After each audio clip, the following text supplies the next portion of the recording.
कक्षा में हमने पाठ 16 पढ़ा। पाठ का नाम था विभिन्न प्रकार के शब्द, जो कि हमारा कंप्लीट हो चुका है। पाठ 16 का अभ्यास बाकी है। उस अभ्यास में आप स्वयं ऐसे 1 में आने वाले क्वेश्चंस फिल करेंगे। अगर आपको कोई डाउट प्रॉब्लम है तो आप पूछ सकते हो। और आज हम करते हैं पाठ 18, मुहावरे और लोकोक्तियां। इंग्लिश में इन्हें इडियम्स एंड प्रोवर्ब्स कहा जाता है, जो कि आप 4th 5th से ही स्टार्ट कर देते हैं। तो अब हम सबसे पहले मुहावरे क्या होते हैं वह जानेंगे। मुहावरे एक छोटा सा वाक्यांश होता है। उनका कोई साधारण अर्थ हम वाक्य में प्रयोग नहीं करते, उसका एक विशेष अर्थ यानी कि उसका भावार्थ हम मुहावरे के लिए प्रयोग करते हैं। मुहावरों का प्रयोग भाषा में सजीवता लाने के लिए किया जाता है, ताकि भाषा और अधिक आकर्षित लगे। मुहावरों का प्रयोग भाषा को प्रभावशाली और आकर्षक बनाने के लिए किया जाता है। तो इस पाठ में हम मुहावरे पढ़ेंगे। तो मुहावरे की परिभाषा है, जो वाक्यांश अपने साधारण अर्थ को छोड़कर किसी विशेष अर्थ को यानी कि उसके भावार्थ को प्रकट करते हैं, उन्हें मुहावरे कहते हैं। तो ये है मुहावरे की परिभाषा। तो अब हम पाठ में आए मुहावरों को पढ़ेंगे। नंबर 1, आग से खेलना।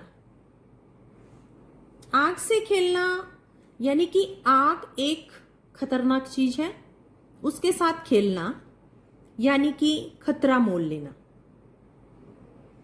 तो इस तरह से वाक्यों में प्रयोग है, वीर सैनिकों ने आग से खेलकर झुग्गी वासियों की जान बचाई।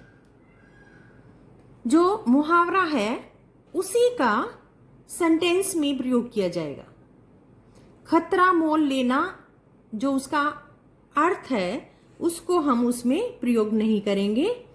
वाक्य में प्रयोग में आग से खेलना शब्द का प्रयोग होगा।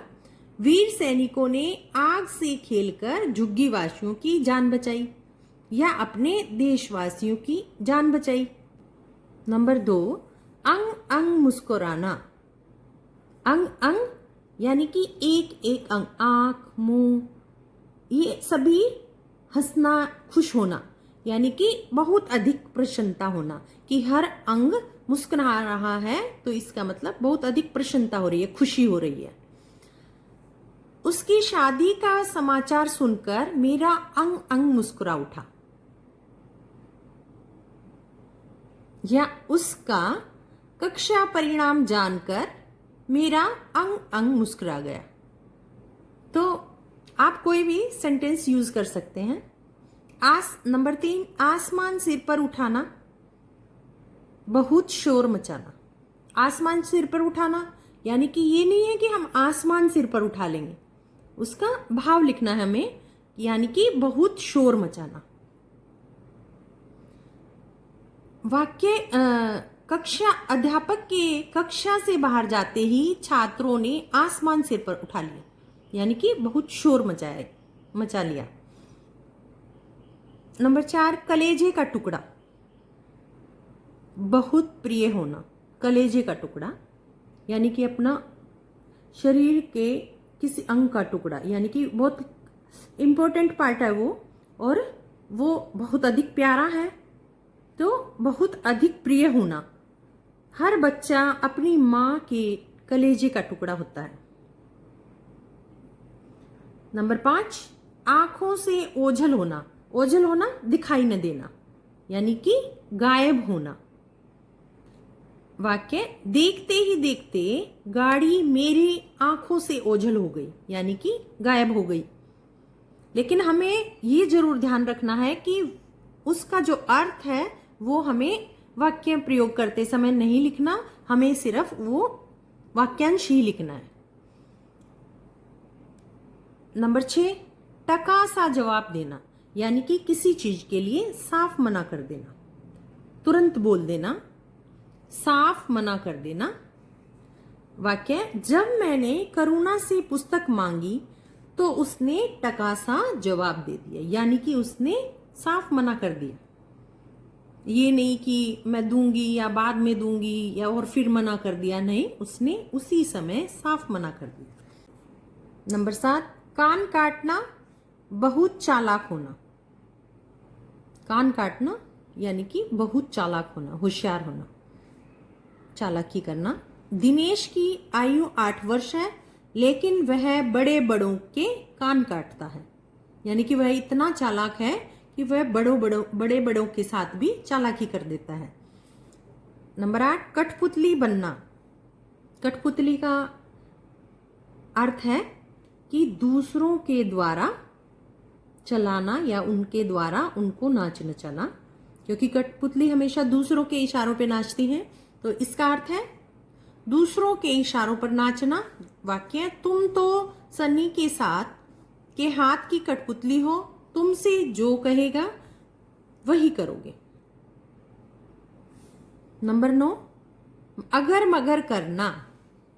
अगर मगर करना यानी कि किसी चीज के लिए टाल मटोल करना, कि वह यह भी नहीं कह रहा कि मेरे को यह काम बिल्कुल नहीं करना है, और यह भी नहीं कह रहा कि मैं इसको अभी करूंगा, यानी कि वह टाल मटोल कर रहा है, साफ इनकार भी नहीं कर रहा है और हाँ भी नहीं भर रहा है, तो उसको बोलते हैं टाल मटोल करना। वाक्य, जब मैंने सुनीता से अपनी किताब मांगी तो वह अगर मगर करने लगी, यानी कि टाल मटोल करने लगी। तो जब मैंने, यहां ये गलत लिखा हुआ है तो इसको आप करेक्ट कर लेना बुक में। जब मैंने सुनीता से अपनी पुस्तक मांगी, किताब मांगी, तो वह अगर मगर करने लगी। नंबर 10, इधर उधर की हाँकना, यानी कि फालतू बातें करना, या बोल देते हैं बकवास करना, कि कोई बच्चा होता है जो इधर उधर की फालतू काम की बातें नहीं करते, इधर उधर की बातें करते रहते हैं, तो उनको बोलते हैं ये हमेशा इधर उधर की हाँकता रहता है, यानी कि बकवास करता रहता है। वाक्य, वह कुछ करता तो है नहीं, बस सारे दिन इधर उधर की हाँकता है।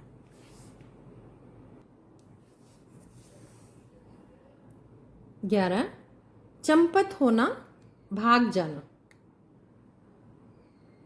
चंपत होना यानी कि जिस जगह वह है वहां से भाग जाना। वाक्य, नौकर घर का सारा माल लेकर चंपत हो गया, यानी कि भाग गया। 12, आग बबला होना।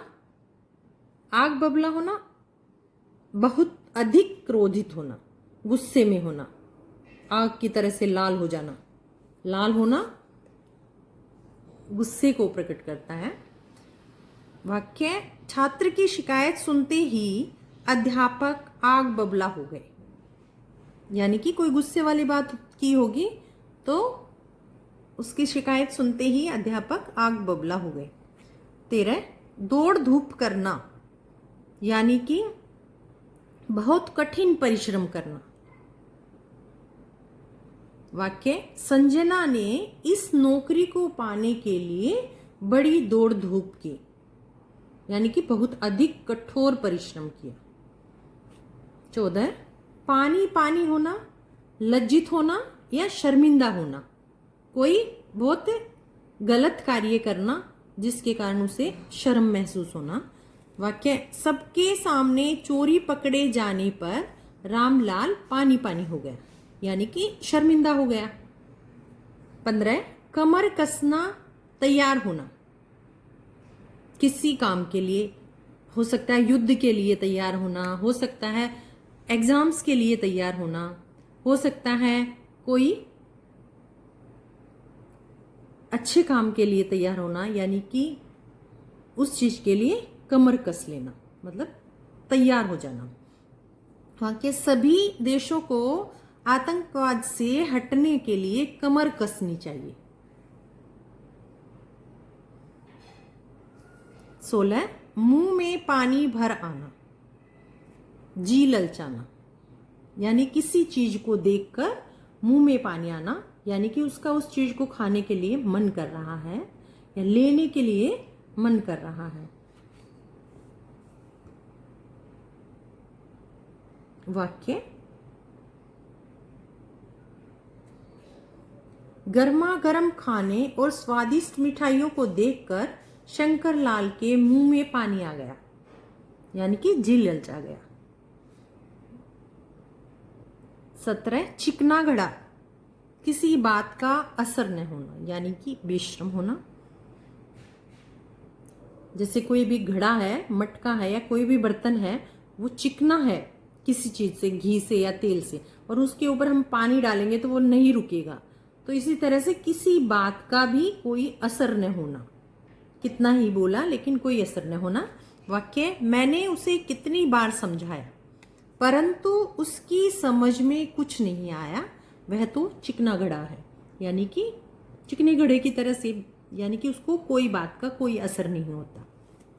18 छाती पर सांप लौटना, जलन होना, किसी चीज को देखकर ईर्ष्या होना।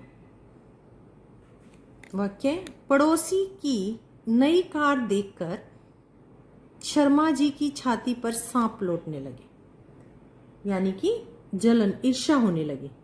जलन वो नहीं कि किसी चीज को जलने से जलन होना, नहीं, किसी को देखकर ईर्ष्या होना। 19 टेढ़ी खीर कठिन काम। वाक्य, आजकल उच्च शिक्षा प्राप्त करना बहुत कठिन, बहुत टेढ़ी खीर है, यानी कि बहुत मुश्किल काम है। 20 रंग में भंग डालना, बाधा पहुंचाना, यानी कि रुकावट होना। कोई भी अच्छा काम हो रहा है और उसमें किसी कारण से रुकावट आना, उसे बोलेंगे रंग में भंग हो गया, यानी कि बाधा पहुंचाना। वाक्य, बहुत अच्छी पार्टी चल रही थी परंतु बारिश के आने से रंग में भंग पड़ गया। तो ये तो आपके मुहावरे थे जो हमें यहां तक करने हैं, 20 तक ऐसे 1 के लिए। अब इसके बाद हम करते हैं लोकोक्ति।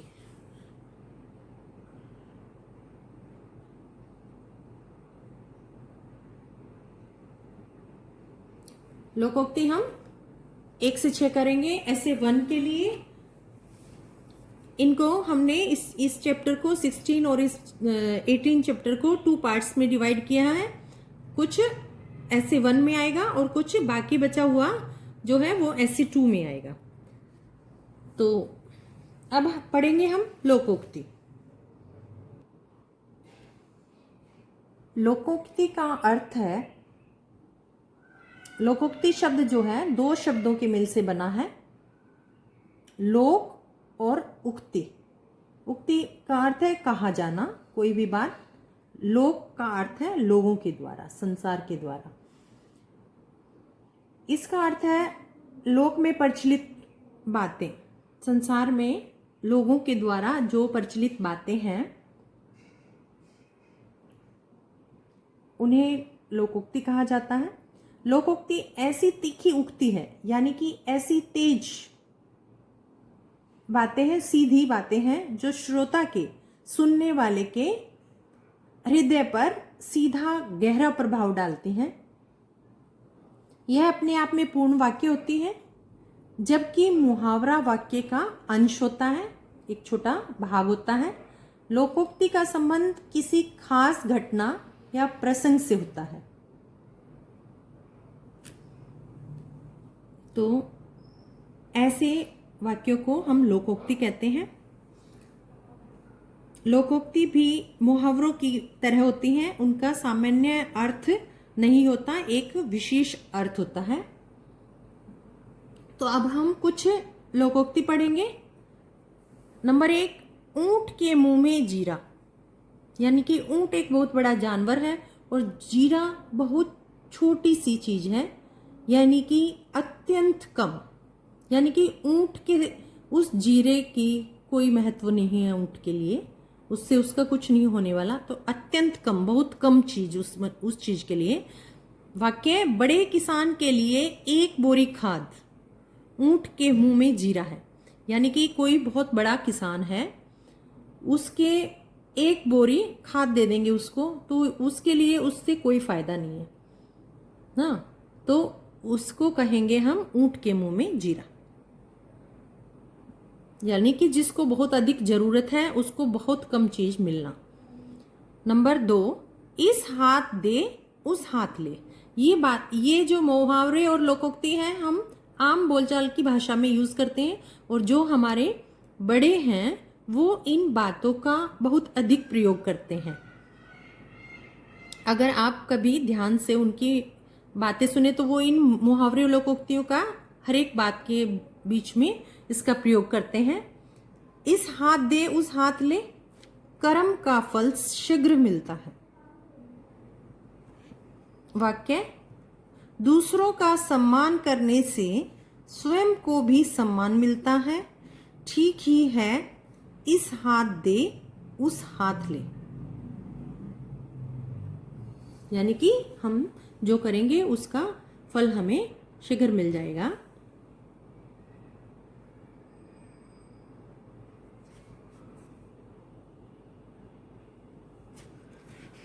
नंबर 3, जहां न जाए रवि वहां जाए कवि। कवि की कल्पना अनंत होती है।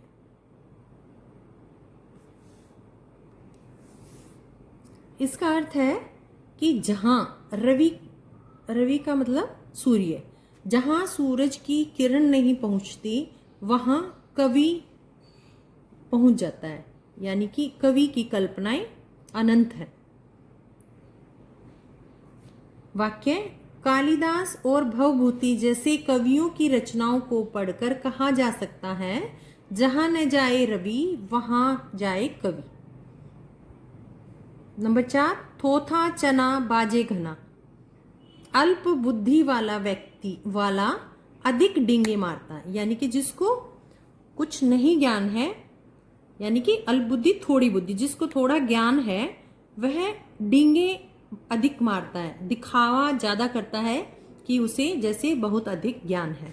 वाक्य, जब कोई गुणहीन व्यक्ति आत्म प्रशंसा करने लगता है, यानी कि अपनी बड़ाई करने लग जाता है, तब यही कहावत चरित्रार्थ होती है, थोथा चना बाजे घना। नंबर 5, छठी का दूध याद आना, बुरा हाल होना। छठी यानी कि छठे दिन का दूध याद आना, यानी कि बहुत अधिक बुरा हाल होना। वाक्य है, अरे तेरी यह हिम्मत, 1 थप्पड़ मारूंगा तो छठी का दूध याद आ जाएगा। यानी कि बहुत बुरा हाल हो जाएगा थप्पड़ से। नंबर 6, अंधेर नगरी चौपट राजा। अन्याय का बोलबाला।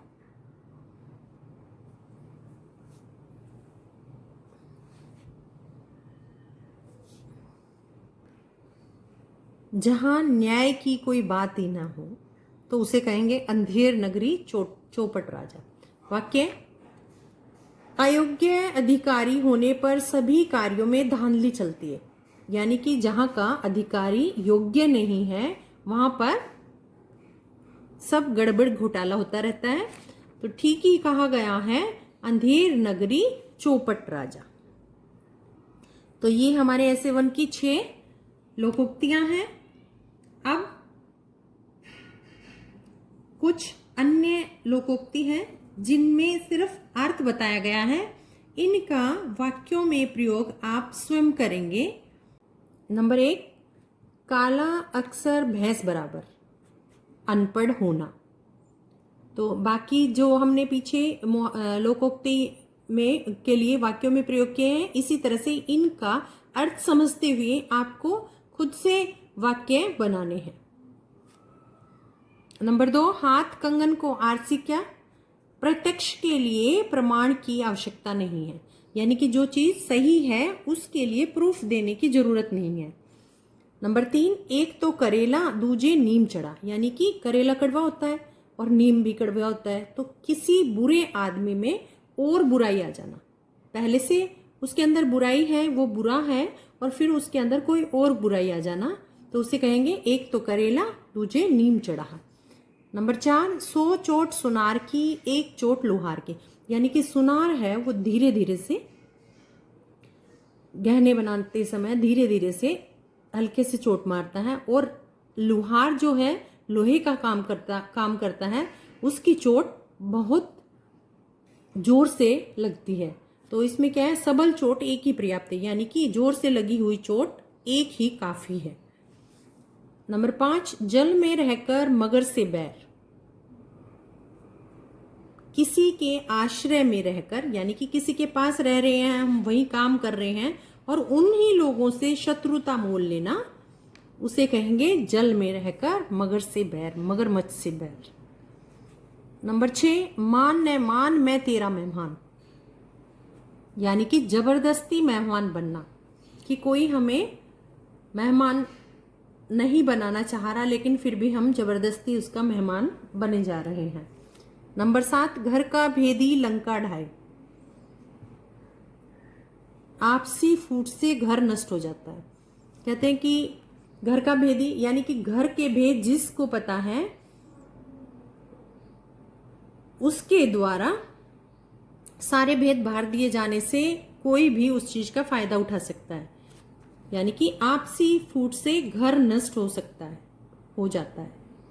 तो ये थी आपकी लोकोक्ति, और इसकी जो एक्सरसाइज है वो भी आपको ऐसे 1 वाले जो भी वाक्य आए हैं वो सभी आपको इस एक्सरसाइज में अपने आप से फिल करने हैं। अगर आपको नहीं आते, कोई डाउट रहता है, तो आप पूछ सकते हैं। ये चैप्टर आपको यहीं तक करना है, और इसको साथ साथ लर्न भी करना है। ये जो बाकी मैंने कराए हैं वो सारे आपको नोटबुक में लिखने हैं और लर्न करने हैं। अब मिलते हैं हम अगली कक्षा में।